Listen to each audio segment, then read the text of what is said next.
Craving the perfect holiday snack? Check out Farmer Bill's Biltong. Think beef jerky, but better. No sugar, no preservatives, just pure animal protein goodness. Crafted from premium grass-fed beef or bison and air-dried to perfection, Farmer Bill's Biltong is nutrient-packed, energy-dense, and perfect for an on-the-go treat or a standout snack for your next party. My favorite is the original bison, but the other flavors like the original beef, smokehouse, and spicy chili had me second-guessing that choice more than once. Visit FarmerBillsProvisions.com to grab a 1-pound slab or a variety pack and use code BIZBIT10 for 10% off. Farmer Bill's Biltong, don't be the 2-liter guy at this year's Christmas party. It's really at the moment, do you want to heat your business still? Because natural gas prices are so expensive. And do you want to do it in a way that it's not too costly for your business? That's the pitch, and it has nothing to do with Bitcoin at the start point. But the only people that come to me believe in Bitcoin. Also, the rest all thinks that it's still some kind of magic internet money. Yeah? So yeah, you see now that more and more people are getting serious. Welcome to the Business Bitcoinization Show, the show dedicated to helping you enrich your life and grow your business with Bitcoin, the hardest money on planet Earth.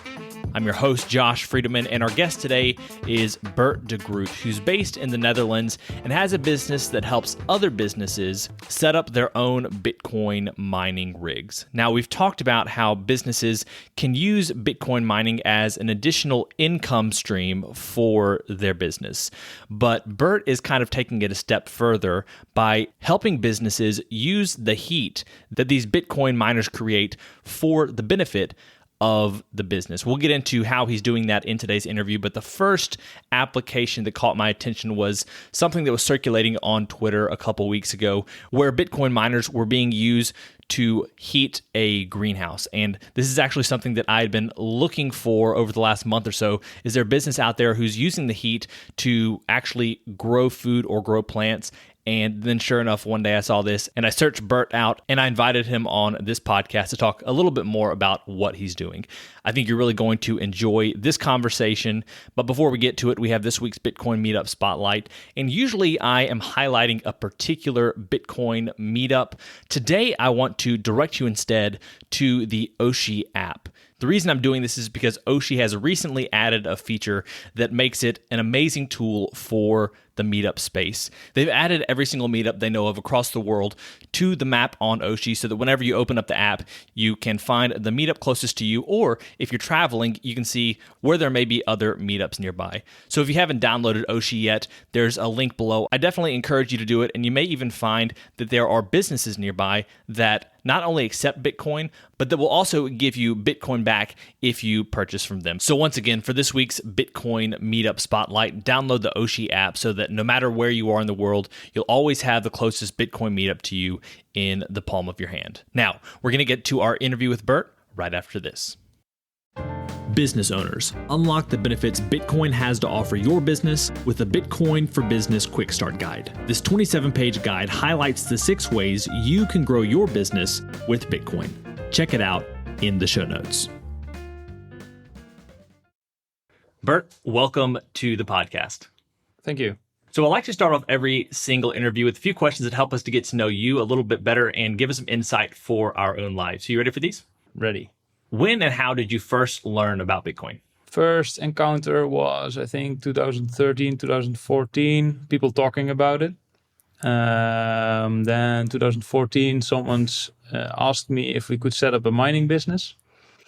And I said, no way, because there's so much free hash rate in China. This is not a good business case. It will not help out. I never bought Bitcoin during that period.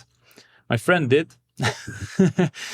And he's still holding, so that's nice. But I started to first really get into Bitcoin in 2019. Just invested a tiny bit, then wanted to know a bit more about it, started reading. Then in 2020, when the corona hit, you saw that there was a lot of issues regarding money printing.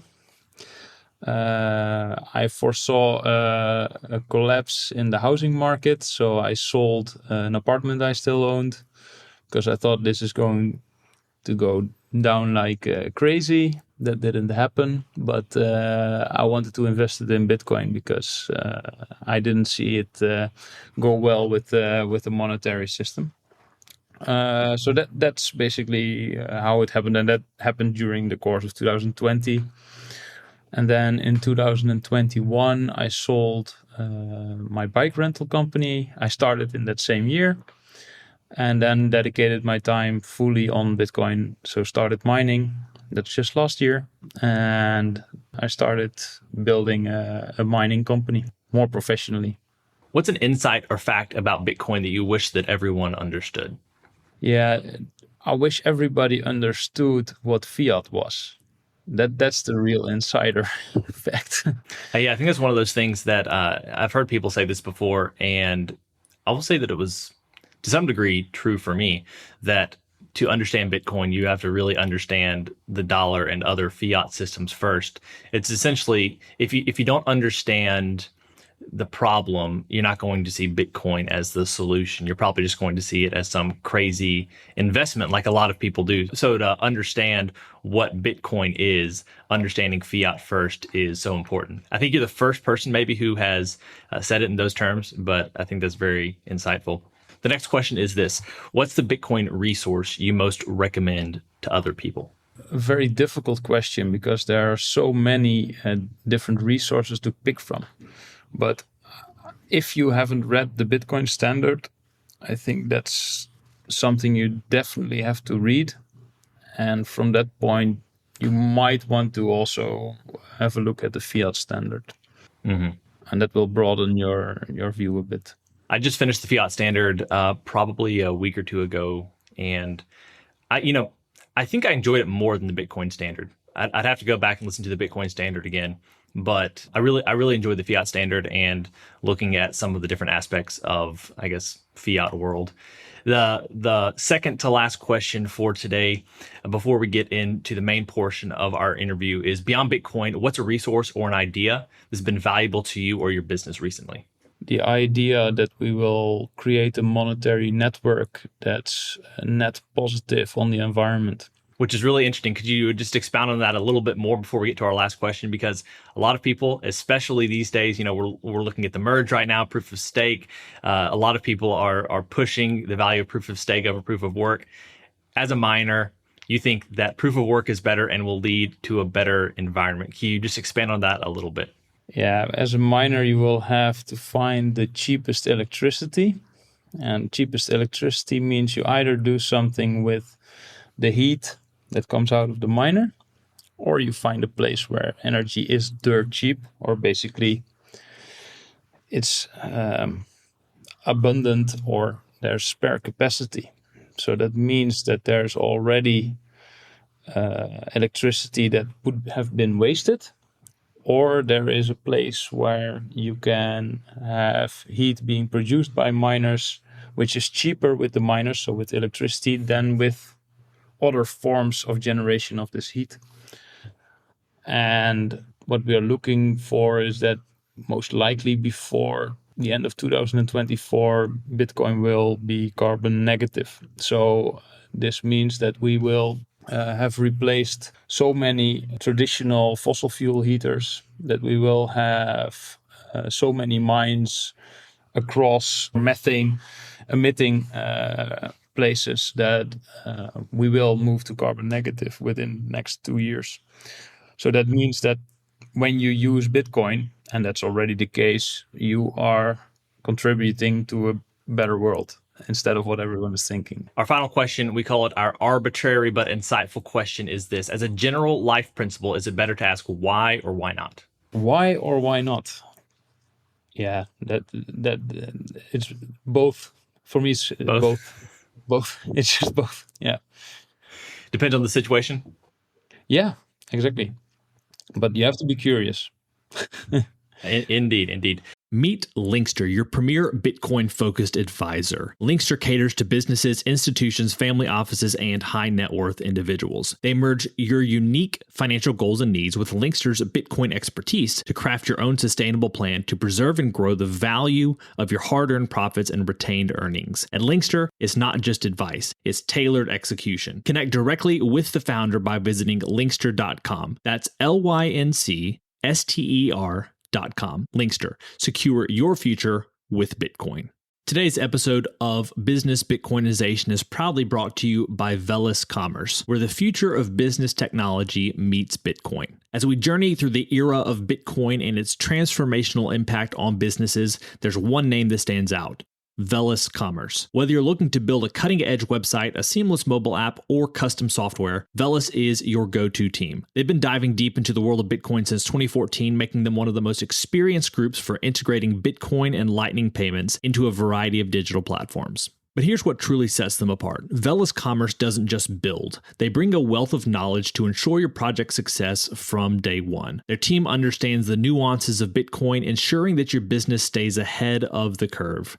And for all business Bitcoinization listeners out there, Velis Commerce is offering a free consultation to kickstart your project the right way. So if you're ready to future-proof your business in the coming age of hyper-Bitcoinization, head over to veliscommerce.com or reach out on Twitter at veliscommerce. Let's make sure your business thrives in the Bitcoin era. So today we are here to talk with you about your Bitcoin mining business. And I've said this to you offline, so you've already heard it, but for the sake of the audience, I had been looking for some sort of business who is using the heat generated by Bitcoin miners, sort of how you've already described it, using it for an additional benefit. And, I was thinking growing plants, somehow, I guess just using the heat to grow food. But then I happened to see, within like a week of starting to look around and not having a whole lot of luck, I happened to see someone on Twitter repost what you are doing. And this part of the business is called Bitcoin Bloom. And, we'll get to that whenever it's most appropriate. But I'd love to hear from you a little bit about your business. You shared with us already how you're in mining and a little bit how you got into mining. But could you just talk about your mining business right now, how it's developing and how you look to use it in the future? Yeah, so my goal in 2021 was to first learn a lot about mining, and then, because there's future abundant capacity of renewables in my region, I knew that electricity would become almost freely available in the future because of the overcapacity that has been built. So we also need some load balancing in the future, just like is happening in Texas. And that was what I foresaw as being important in the future. And that's why I wanted to know more about mining, and that in the future I could actually put some miners at locations where there was abundant electricity and maybe some heat necessary. But then starting January 2022, natural gas prices exploded. So all of a sudden it became unaffordable for many greenhouses to heat their plants that they were growing in the greenhouse. They have to keep them above zero because otherwise they freeze, so they don't have any plants left. So what was happening, that someone in my region was placing electric heaters, traditional electric heaters, in these greenhouses because he wanted to heat more cheaply than with the natural gas. So I thought, okay, that's an opportunity to put some miners in. And I requested that greenhouse, if I could do that, I would just pay for the electricity even, and he would have the heat for free. And I made a movie of that. So just a little movie, and that's the movie that you saw on Twitter. It was watched 400,000 times. Wow. So all of a sudden, a lot of requests came in from all over the place. And as you know, the most important thing is the input cost, so the electricity cost. So I did not start installing away at many locations. I just started to help a few small businesses. And my concept is not I'm putting it there and then pay everyone and then have all this mining capacity. No, I like to sell the machine help them set everything up, and then they have their own Bitcoin. So they have to be really Bitcoin believers to do so. So that's what I did with a larger installation with the tulip greenhouse.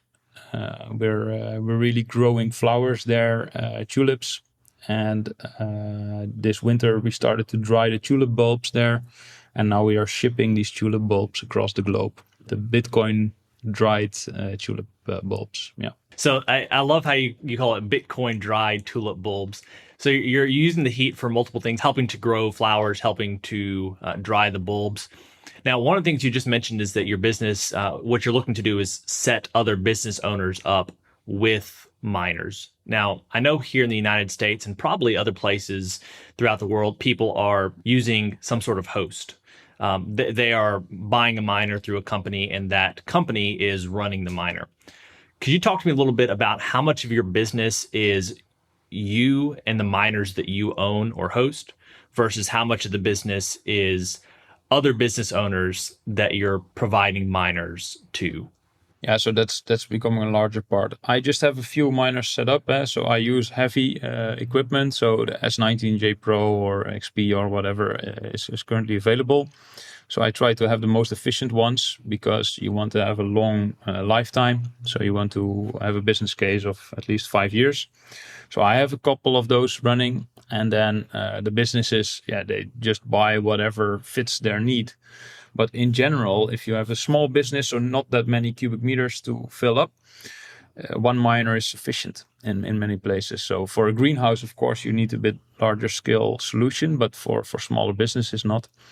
And I'm now really focusing on smaller businesses at the moment because it's really nice to have decentralized miners just heating up places. So I just got a contract for a small distribution center, really small. So it's just and it's having these traditional natural gas heaters inside, using a huge amount of natural gas. So the business case is really solid. So we put one miner in. It will bring the base temperature to 15 degrees when it's freezing outside, and we built that together. And then I help them out, and that's perfect. And then also in next month in Antwerp, there's a restaurant who is already accepting Bitcoin. They're planning to also put a miner there, and they will start heating a restaurant with the miner. So, and that's also where I really would like to focus on, because for these places, it's really the shift from natural gas, which is currently not really abundant in Europe, to electricity, which we have quite a lot, and more renewable also. Now, when you say electricity, what is it that where you live is generating the electricity? Do you use solar, wind? If you're not using natural gas, where does it come from? Nuclear, maybe? Yeah, so of course it's a mix. So it's a mix of the grid, and the grid mix is interconnected within Europe. So it's a mix of everything in the end. But if you look at the locations where I currently placed miners, a lot of them have excess capacity solar. So they also take into account that in the future, when they are pushing electricity back on the grid, and that's not being paid for anymore, because at that peak moments, everyone is generating electricity, that they can also switch on the miner to just have some income out of this extra capacity that they have. So it's also a business case looking at the future, because currently there's still we call it it's a like for like setup. So the government guarantees whatever you deliver back is a minus from what you consume. So that's 1 for 1 like for like price, and that's really quickly going to be gone because it's unaffordable. So then what do you do if you have a lot of capacity of solar? You want to use that. So when this ends, and it looks like it's going to be 2025, then it's nice if you have some old miners that you can still use for this spare capacity mining. So it's mostly solar, and also in the Netherlands at the moment, it's I think we saw peaks already of more than 70% of renewable generation, and that brings problems all across the grid. So mining is a solution for that. So, Bert, one of the things I'm curious about, maybe I'll go ahead and say this. I'm assuming that there will be some people who aren't familiar with what Bitcoin mining is listening to this podcast. Probably not the majority of people, but essentially you're running this specialized computer that is custom made to make guesses at what the correct hash is for the next Bitcoin block. And that may sound like a lot of nonsense to someone who doesn't know what I'm talking about, but essentially you're running this highly specialized computer. And just like any computer, when it's working around the clock, it's getting really hot. And so it puts off all this heat. You're using that heat to benefit either some sort of greenhouse or to benefit businesses. I'd like for you to share, if you could, a little bit about how you are directing that heat in businesses. Like, do you just have, is it loud in the business? Is it just like the fans are blowing nonstop and there's a lot of sound? Okay, so like, is there a way that you figured out to cut down on the sound, but still provide heat effectively? Yeah. So what I did in November last year, I started at my home. So I had to tune the noise down a lot. So noise attenuation. So I went to a local business that's doing a lot of installation work. Asked him what's the best for sound attenuation, and he came with specialized generator panels. So they use them to dampen the sound of generators normally. So it's also fireproof. So double use case for it. Then created boxes to put the miner in, then lined them with this, and then put dampers, which are mostly used in the growing business. Let's say the Dutch marijuana growing business, the illegal. So it's really funny. I just typed on the internet, I want a sound damper for this volume. And you come on growland.nl, so it's like really all the marijuana growers, they want to dampen their fans, out of the houses where they grow the illegal marijuana. Really funny. So I just ordered at the web shop and started testing with all different kind of diameters. And now I ended up with the version 7 of my box. I just published all the drawings on Twitter. It's just open source. If people want to do it themselves, it's possible. But I also create them for customers. So it just depends on what the customer wants themselves. But I'm able to get the noise level down from 80 to 90 decibels. It depends on how fast the rotors are running, down to around 40 decibels. And that's insane downfall of noise. And you can then compare it with an air conditioner. So it's really doable. That's excellent. So I guess another question here is there a pitch for business owners?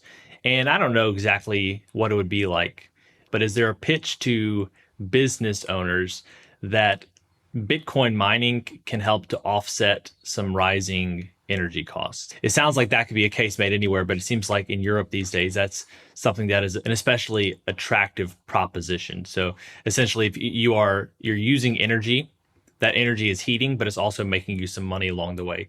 Does that ever come into conversations, or are people saying, hey, we have solar, so we don't really need to worry nearly as much about the coming energy crisis? Yeah, so it's really at the moment, do you want to heat your business still? Because natural gas prices are so expensive. Do you want to heat your business still? And do you want to do it in a way that it's not too costly for your business?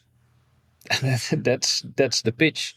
And it has nothing to do with Bitcoin at the start point. But the only people that come to me believe in Bitcoin. Also, the rest all thinks that it's still some kind of magic internet money. Yeah. So, but you see now that more and more people are getting serious, and that's also because of the rising prices here. Is that a lot of people are starting to doubt about the euro? It's you can feel it everywhere. There's a lot of doubt about it. So they are thinking about, okay, maybe there is something else that is more safe than the euro. And you see that is happening. And that's also why you get the chances now to talk with these businesses. And then again, it's a pure business case. So are you heating with natural gas currently? With an old installation? Are you able to get cheap electricity?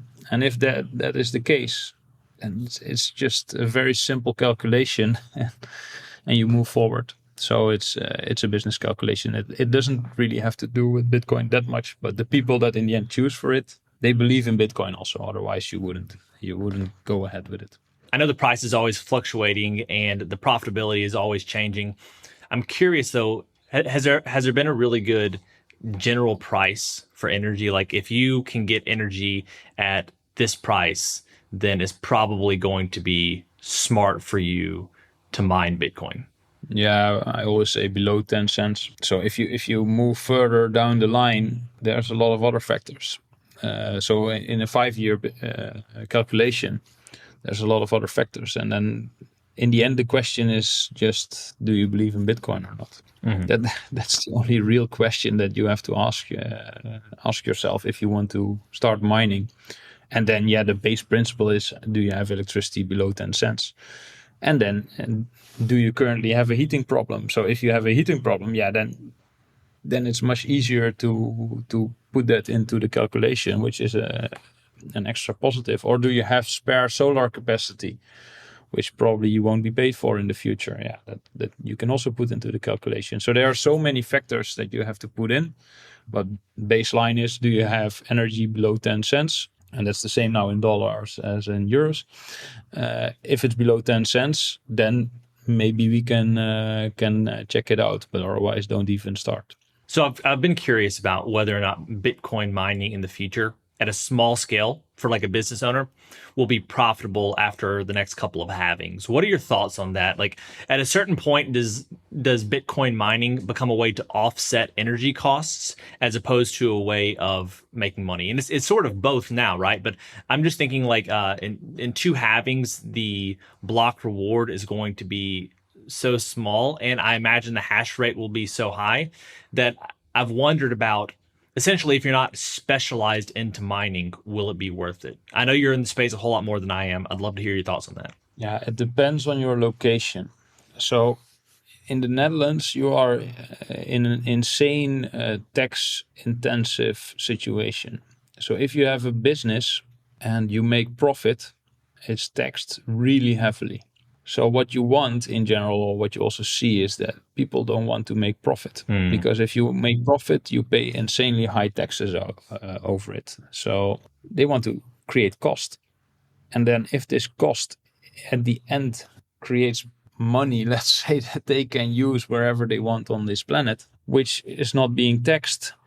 And it is really also by tax authority, they won't tax the Bitcoin that comes out of the mining. So that's perfect. So that's an extra incentive for small businesses to do this, because the input cost of the electricity is tax deductible for the company anyway. So it's a lot cheaper than the actual 10 cents, let's say, or whatever is being put in. And then, whatever comes out is not being taxed away anyway. So a lot of people take that into account when they make the choice that it's even more profitable than just the primary calculation. Wow. And I think that will last for quite a while. Yeah. So it's not considered business income then? Am I hearing you correctly? Or just that, is it just that in the Netherlands, the income isn't taxed? It has nothing to do with the business. Okay. Because what comes out of these computers, is that owned by the business, or is that it's just some numbers in a head of someone? So it's not, you can't tax it. So that makes it really difficult. Does the government feel that way? No, at the moment with the mining businesses, they really say, okay, whatever is being mined is not, you can't put it on. It's something you are producing, but you can't tax it because. Interesting. Yeah, so there's a loophole there, and that's of course going to be used. Yeah. Well, that's interesting to hear. I don't know that it's that case in the United States from what I've understood. Maybe I have kind of filled in the blanks there myself. But if that's the case, there's a high incentive for people to go check out the Netherlands for Bitcoin mining. Yeah. I'm sort of curious. Also, I'm in Mississippi, which is in the southeastern United States, and we don't struggle with the cold nearly as much as we struggle with the heat. So I feel like in some ways the heat that the Bitcoin miners produce is more of a liability than an asset. Is there a way to think about Bitcoin mining, even if you're in a warmer climate, or does it really seem that Bitcoin mining is best for cooler climates because of all the heat that the miners produce? Yeah, your input cost is lower. So you have less cooling problems if you're in a colder climate. So if you look at Siberian mine, for instance, where a lot of people just have their miners hosted in Siberia, you have a lower input cost. It's cheap electricity. It's colder climate. So yeah, that's cheap. But the question is, where will you find the cheapest energy in the end? And if that is at a hotter climate, then maybe creating some cooling solutions there, which are also really cheap, it might be possible. Yeah, I've looked into the liquid immersion cooling for mining in this area. It seems like it would be a good option, but I can see the attractiveness of Bitcoin mining when the byproduct is incredibly beneficial to your business. So it's neat to hear about people who are, especially a place like Europe, maybe the Netherlands in particular, I don't know. But when you're looking at a cold winter and skyrocketing energy prices, you have a way to offset those energy costs with mining. What are some other plans that you have? Do you plan to do any more food growing, or is that just kind of like a small part of your business and you're looking to continue expanding into helping small business owners get mining setups going?